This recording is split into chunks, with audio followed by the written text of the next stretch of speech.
Como siempre, servidor Roberto Franco, a nombre de CADEFI, les da la más cordial bienvenida. No sé qué pasa, no sé si haya mucho tráfico, falta todavía muchos participantes al evento, pero para tratar de cubrir todo el temario, vamos a empezar en este momento. Les decía que les doy la cordial bienvenida, pero algo importante para nosotros es también saludar a aproximadamente 4,000 contadores que nos están viendo en este momento a través de internet. Estamos transmitiendo este curso precisamente a través de este medio, ¿sí? Entonces, por lo mismo, les voy a pedir un favor, cuando tengan una duda, háganos una señal para acercarles un micrófono y que todos podamos participar de ella. Esto nos permite, como siempre, enriquecer el tema. Hoy estamos manejando un tema pues muy importante, porque a pesar de que es un impuesto que manejamos todos los días, siempre hay dudas. Va a ser un taller práctico de IVA y además su reglamento.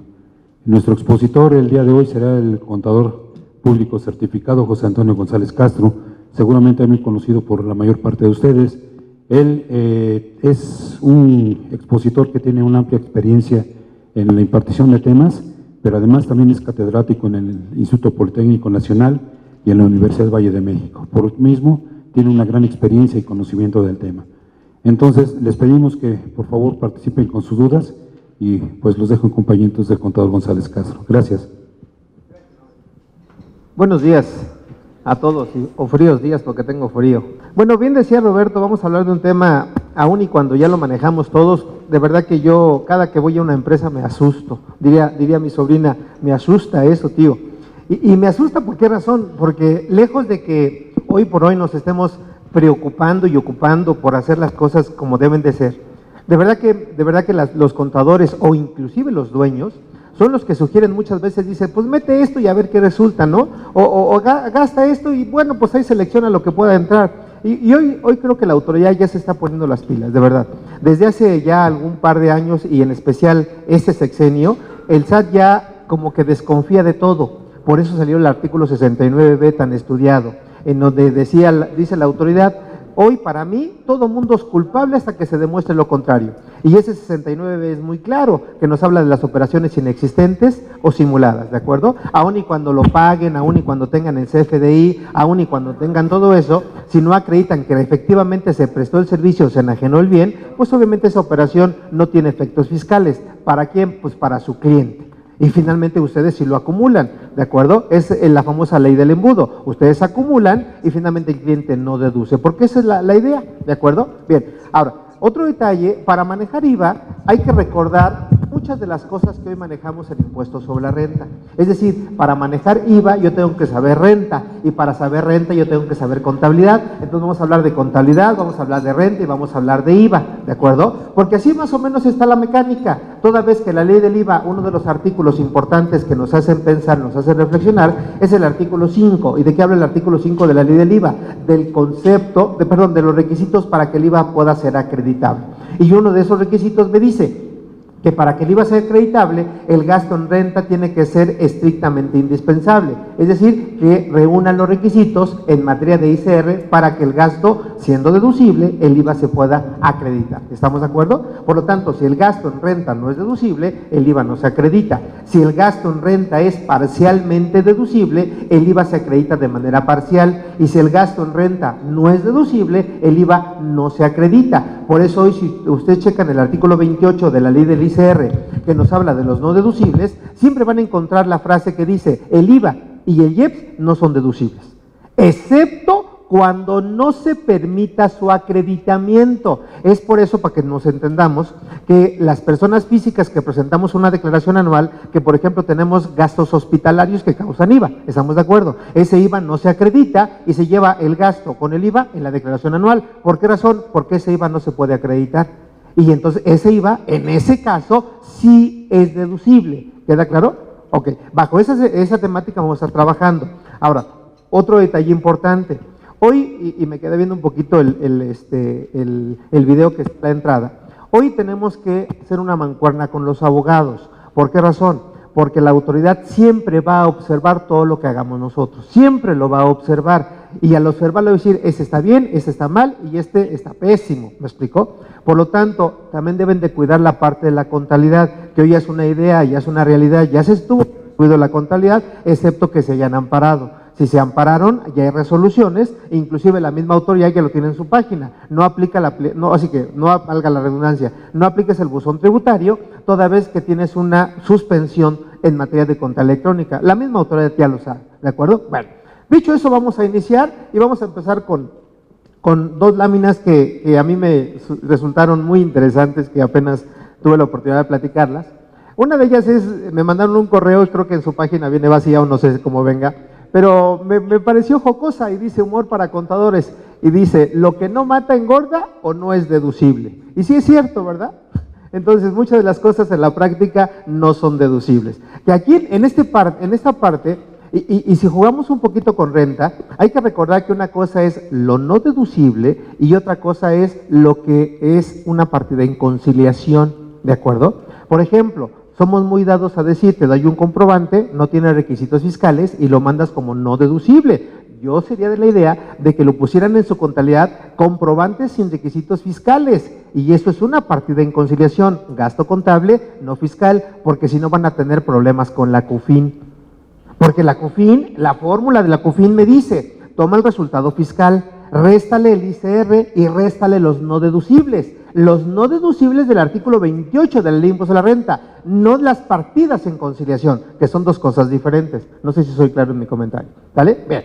Y esta hojita, y ustedes se preguntarán, que no viene en su material, ¿por qué está? Tuve una plática hace 2 días con un abogado y hizo una reflexión que me pareció interesante. Y decía, ¿cómo entendemos, cómo vemos o finalmente qué es un fiscalista? Y nos dibujaba este cuadrito, ¿de verdad? Y así nos ponía ese ejemplo cuando nos comentaba, el fiscalista, ¿cuántos cuadros ve en esta presentación? ¿Cuántos cuadros ven? ¿Cuántos cuadros? ¿Mande? Ven. Bien, ok. ¿Quién da más? ¿Cuántos? 32. No sé dónde salió 32 porque 25 acá. ¿Cuántos cuadros ven? Porque así es exactamente un fiscalista. Ve un cuadro, ve 16 cuadros, ve 28 cuadros, ve 30 cuadros, ve 22 cuadros. Lo importante no es ver los cuadros, es soportar cómo están integrados esos cuadros. Por ejemplo, a simple vista son 16. Cuéntenlos. 2, 4, 6, 8 más 8, 16. Más 1 que el contorno, 17. Ahora bien, si ubicamos esta, ¿no está otro cuadro? Y luego si ubicamos esto, ¿no está otro cuadro? Y si ubicamos, fíjense, esta parte y esta parte, ¿no es otro cuadro? Y si ubicamos esto y esto, ¿no es otro cuadro? Y si ubicamos esto así, y si ubicamos esto así, ¿no es otro cuadro? En resumen, son 30 cuadros. ¿Cuántos vieron? ¿Cuántos cuadros vieron? Exactamente así es el fiscalista. ¿Cuántos cuadros puedes ver? Por eso el cliente ya no nos cree a nosotros. Ve con un contador y dice una cosa. Ve con otro contador y dice otra cosa. Y ve con el fiscalista y peor. ¿De verdad? Y algo que, por ejemplo, en la provincia se maneja mucho, es que a los contadores de casa, el dueño ya no les cree. ¿De verdad no les cree? Tiene que llegar una persona de fuera para decir que estás bien o que estás mal. Muchas veces el empresario, ¿qué quiere? Yo nada más quiero que me digas si estoy haciendo las cosas bien. Punto. Cuando sí la está haciendo las cosas bien. Ahora, no pierdan el escenario. Cuando mucha gente piensa que las grandotas empresas están haciendo las cosas perfectamente, es una gran mentira. Las empresas chiquitas, medianas y demás, y los monstruos de empresas también tienen sus pecados, pero la diferencia de las empresas chiquitas a las empresas grandotas es que tienen el recurso. Y ayer decía un abogado, muchas veces por simple procedimiento, las empresas se pelean con la autoridad, por simple procedimiento. Dice, por ejemplo, el Seguro Social, muchas veces el Seguro Social dice, oye, te termina un crédito de 6 pesos, oye, 6 pesos, y los abogados por procedimiento, porque está mal la autoridad, se pelean. Entonces, costo-beneficio, ¿me explicó? Porque si no, la autoridad siempre va a abusar del contribuyente. Ya hemos platicado en muchas ocasiones que realmente saca la autoridad un spot, y finalmente eso es muy peyorativo, porque la intención de ese spot es que nos está cuidando. Y la ley fiscal se apoya con la ley de lavado de dinero, hoy con la contabilidad electrónica, y así sucesivamente. Y uno de los ejes o de los puntos importantes que está cuidando mucho el SAT es el IVA. El SAT hoy no quiere devolver IVA.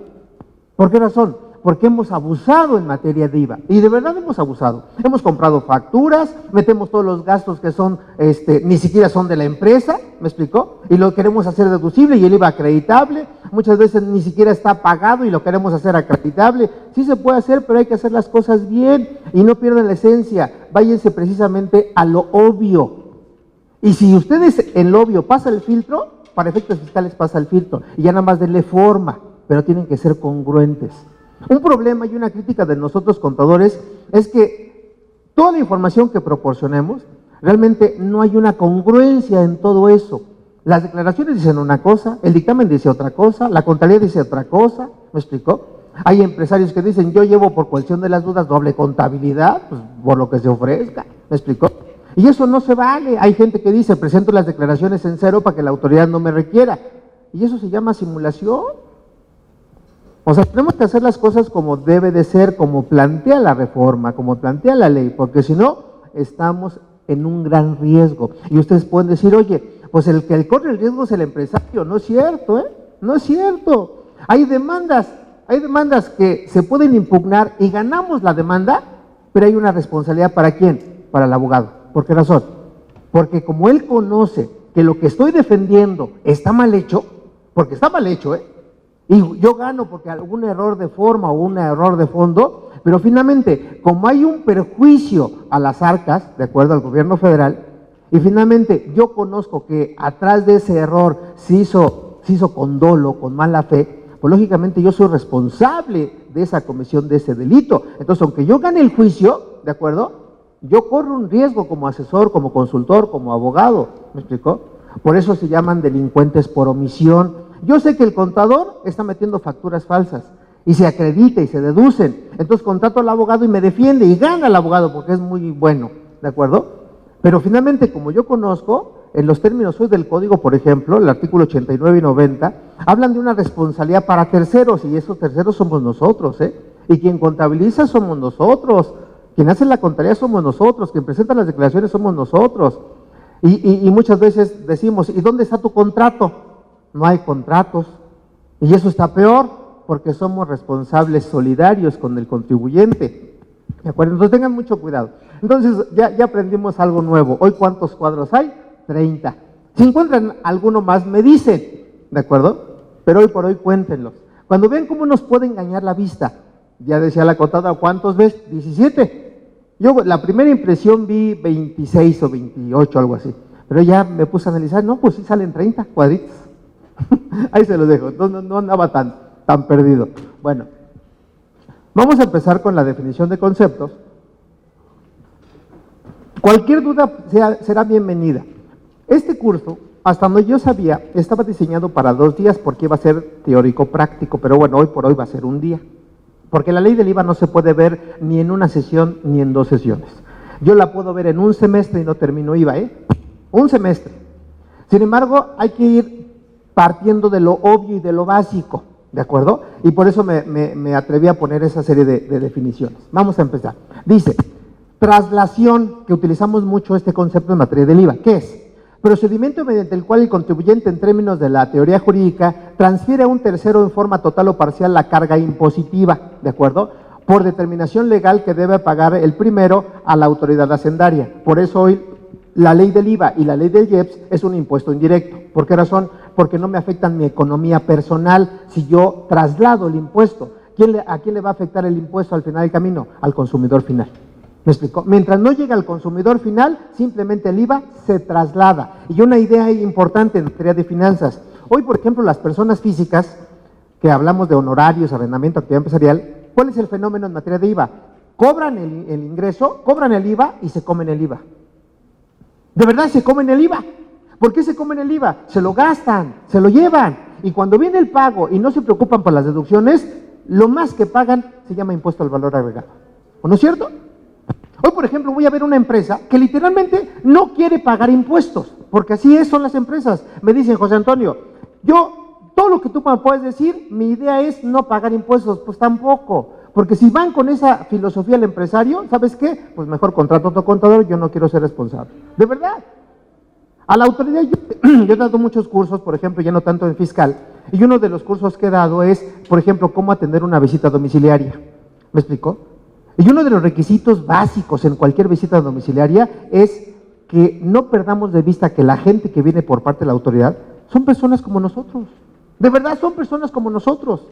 Y tenemos sed, nos da sueño, nos da hambre, etcétera, etcétera. Entonces, ¿cuál es un primer punto? Trátenlos como seres humanos. Y de verdad que cambia el escenario. De verdad. Regálenles una sonrisa. Dice mi papá, siempre la llave que abre cualquier puerta es una sonrisa. De verdad, regalen una sonrisa. Y aparte van a hacer ejercicios porque cuando sonríen no sé cuántos músculos se mueven. ¿De acuerdo? Bien. Otro punto. Que nunca firme el responsable o el representante legal en la empresa, que nunca firme. ¿Me explicó? Otro punto, nunca firmen bajo protesta de decir verdad. Son tips que les van a ayudar al final del camino. Y muchas veces cuando llega la notificación, ¿de acuerdo? Son 5 o 6 hojas. ¿Quién realmente ve todas las hojas? Nadie, porque nadie las lee. ¿De acuerdo? Yo puedo firmar, firmen, porque con firmo o sin firma produce el mismo efecto. Pero si le pone una nota, firmo sin leer, ya tiene un efecto favorable a mí. ¿Me explicó? Firmo sin conocer el contenido, ya tiene un efecto para mí favorable. Entonces voy un paso delante de la autoridad. ¿Me expliqué? Entonces son detalles interesantes. Ahora, dentro de esos cursos también he hablado de que, por ejemplo, ¿cuál es la mejor manera de llevar una relación cordial con la autoridad? Una forma de llevar una relación cordial es presentar todo, de ser posible, en tiempo y forma, de ser posible. Que eso es lo deseable. ¿Me explicó? Número 2, que coincidan, y yo les he regalado 5 conceptos en todos mis cursos, que coincida la balanza, que coincidan las informativas, que coincidan los papeles de trabajo, que coincida la declaración anual. ¿Me explicó? Que coincidan los estados financieros. Si con esos 5 elementos coincide todo, va a ser un poco difícil que la autoridad pueda encontrar errores. Y otra recomendación es que el contribuyente pague, aunque sea algo, pero que pague. Diría mi mamá, en paz descanse, dice, oye hijo, hay que ser trompudo, hay que ser cochino, pero no tan trompudo. Y es cierto, porque los contribuyentes no. Y otro requisito, nunca se metan con las retenciones. Nunca se metan con las retenciones. Las retenciones son sagradas. Y hablo de retenciones de renta, retenciones de IVA. ¿Por qué? Porque no es dinero de nosotros, es dinero de un tercero. ¿Me expliqué? Y las retenciones siempre se tienen que pagar. Prueba de ello, el artículo 1, letra A de la ley del IVA, que te dice, contra el IVA retenido no se permite compensación, descuento o acreditamiento. Págalo el 100%. ¿No es cierto? Igual con renta, Pero obviamente en renta tenemos otras bondades. Que vean cómo puedo jugar con los conceptos. Puedo generar un saldo de IVA, puedo tener retenciones de renta, ¿y qué puedo hacer? En los términos del artículo 23 del código, primer párrafo, yo puedo compensar saldo a favor de IVA contra retenciones de renta. ¿Y cuánto pagué? Nada. ¿Sí me expliqué? Ahora, ¿y se puede generar un saldo a favor? Claro, simplemente hay que ser contador, pero hay que ser financiero. Muchas veces en las empresas son empresas cíclicas. Dice el cliente, oye José Antonio, mira, hoy cobré, pero finalmente no he vendido o estoy construyendo y todavía no tengo la manera de tener tantos gastos. Entonces, en un mes anterior generé mucho IVA. ¿Cómo lo puedo hacer? ¿Lo pago? Le digo, aguántate. Le digo, ¿cuándo en tu proyección financiera, cuándo vas a hacer una erogación interesante? Pues en 5 meses, ¿de acuerdo? Aguanta la declaración 5 meses. De verdad, aguántala. O paga 5 pesos, pero paga, ¿de acuerdo? Llegan 5 meses, generas IVA acreditable, compensas en reversa, IVA. En reversa, porque la mecánica de compensación, lo ideal es primero saldo a favor y luego saldo a cargo. Es lo ideal, ¿no es cierto? Pero hoy, en IVA, yo primero puedo generar un saldo a cargo en un mes 1 y en un mes 5 generar un saldo a favor. ¿Me explicó? Entonces, ese IVA a favor del mes 5 me lo llevo al mes 1. Pero obviamente en el mes 1, como primero se genera un saldo a cargo, voy a pagar recargos y actualización, y creo que es obvio. Y ya cuando llega el saldo a favor del IVA, lo compenso contra IVA contra IVA sí se puede compensar, en este caso, hay una normatividad del SAT, porque la mecánica es acreditamiento. Entonces, en este caso compenso, ¿y dónde está el desembolso del contribuyente? No hay desembolso, mande. ¿Puedo compensar también los actualizaciones y recargos? Sí, claro. A ver, te explico eso, gracias, amigo. Cuando quiera preguntar, que llegue el micrófono y que los graben, porque van a salir bonitos en la tele. Ahí cuando compren el video, ese soy yo, y es padre. Mira, esos cursos que de verdad que luego me apasiona estar a mí en cursos, porque no como expositor, sino como asistente, porque se aprende, de verdad que se aprende. Hay unas cosas buenas, unas cosas no tan buenas, pero bueno, te contesto. En materia de Código Fiscal de la Federación, me dice cuáles son las contribuciones, que tenemos una pésima redacción. Porque hoy por hoy, nuestro Código Fiscal de la Federación, vean el artículo 2, nunca define lo que es impuesto, por ejemplo. Y el IVA es un impuesto, ¿no es cierto? Me dice, derecho te define, aportaciones de seguridad social te define, pero impuestos me dice, un impuesto es lo que no es un derecho. Un impuesto es lo que no es una aportación de seguridad social. Un impuesto es lo que no es una contribución de mejora. Carajo, pero entonces dime qué es un impuesto. ¿Me explicó? Así lo define. Tal. Número 2. Dentro del mismo artículo 2, me dice cuáles son los accesorios de las contribuciones. ¿Estamos de acuerdo? Y dentro de esos accesorios están los recargos. ¿De acuerdo? Pero cuando vemos la parte de actualización, y cito el artículo 17, letra A, ¿qué dice en materia de actualización? La actualización forma parte del principal, es decir, no pierde su naturaleza, la actualización sigue siendo el mismo impuesto, por lo tanto, debes IVA más su actualización. ¿A qué voy con esto? Que cuando tú quieras compensar, tomas el principal, tomas la actualización, tomas los accesorios y sorpresa, compensas. ¿Sí me expliqué? Porque así debe de ser. Y es una buena pregunta, porque les decía, muchas veces damos unas cosas por entendido, pero no es cierto, Alguna vez me habla un contador, y espero que no sea peyorativo, me dice, a ver, José Antonio, quiero que me digas cuál es el proceso que debo hacer para compensar, y casualmente hablamos de IVA. Entonces yo le dije, mira, tienes un saldo a favor de IVA, saldo a favor de IVA de 100 pesos, ¿de acuerdo? Y luego tienes un saldo a cargo, de renta, a lo mejor de 120 pesos. Entonces, como no se pagó en tiempo, a le vas a poner la actualización, le vas a poner los recargos, ¿de acuerdo? En este caso no había multa, entonces aquí se quedaba, me daba 130 pesos a pagar. Entonces ya inclusive hicimos los formatos, todo bonito, y pasa un día, pasan 2 días, pasan 3 días, pasan 4 días, pasa una semana. Le digo, oye, contador, pues ya nada más era cuestión de que tú mandaras la información al SAT, ya estaba todo. Y me dijo, es que no tenía dinero. Y le digo, ¿y para qué quieres dinero? Oye, es que tenía que haber pagado los accesorios. O sea, vean cuál es la idea. No, los accesorios como forman parte de la contribución y quiero compensar, se compensa el 100%. Ahora, hablando del IVA, esta mecánica viene en el artículo 7 de la ley del IVA. Y me adelanto un poquito. ¿Qué dice el 7 en materia de saldos a favor? El saldo a favor de IVA tiene 3 escenarios: acreditamiento, compensación o devolución. Pero hay que entender eso, porque hoy todavía mucha gente dice, oye, José Antonio, si yo acredito, ¿puedo compensar? No. Si tomas la decisión de acreditar el IVA, ¿de acuerdo? Por eso la definición de conceptos, te vas a casar con esa opción, es decir, el saldo a favor del IVA que acreditas, tienes que seguir toda la historia del saldo a favor hasta que lo termines, bajo el mismo concepto de acreditamiento. ¿Me explico? Diferente en la compensación, porque si te vas por compensación, el artículo 23 del código cita que puedes compensar una parte y la diferencia la puedes seguir compensando o solicitar la devolución. Ahí pueden campechanear los dos, ¿me expliqué? Y si te vas por devolución de inicio y la autoridad te lo devuelve, tienes un pequeño problema, no te lo devuelve. Entonces, como ya tomaste la opción de devolución, en principio, escuchen esto, ya no se podría ni acreditar ni compensar ese IVA. Vean el riesgo en donde estamos parados, Por eso, cuando la autoridad me niega un saldo a favor, que yo me fui con el saldo a favor, ¿qué tendría que hacer? Pelearme con la autoridad. Oye, ¿por qué no me estás devolviendo el saldo a favor?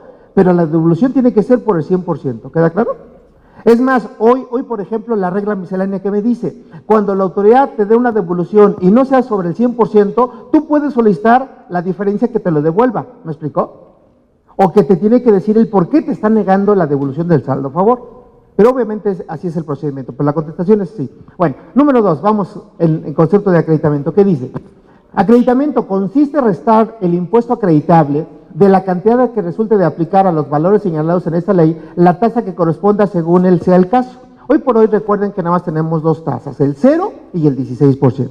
La mecánica es, partiendo de un concepto que se llama IVA trasladado, que es mal llamado IVA por pagar, el nombre técnico se llama IVA trasladado, es lo que ya está cobrado, menos el IVA acreditable, que es el concepto de acreditamiento, lógicamente me da una diferencia, que esta sí es una diferencia por pagar. Y aquí nada más la recomendación es, deben tener mucho cuidado con el famoso código agrupador, porque si hoy han manejado códigos agrupadores, en la parte de IVA trasladado tiene un código diferente al IVA por pagar. Y hay un código que se llama IVA trasladado cobrado, y luego hay otro código que se llama IVA trasladado no cobrado, ¿me explicó? Entonces tienen que ir empatando para que refleje realmente lo que quieren que refleje en materia contable y en materia fiscal, si no tienen un gran problema. ¿Sí queda claro? Porque si por error le ponen por ejemplo a este IVA trasladado, ¿de acuerdo? IVA trasladado no cobrado, cuando está cobrado va a haber un divorcio en la parte fiscal y la parte contable. Hoy por hoy todo tiene que cuadrar en la materia contable, por eso vamos a hacer unos asientos contables. Entonces chequen la parte del código agrupador.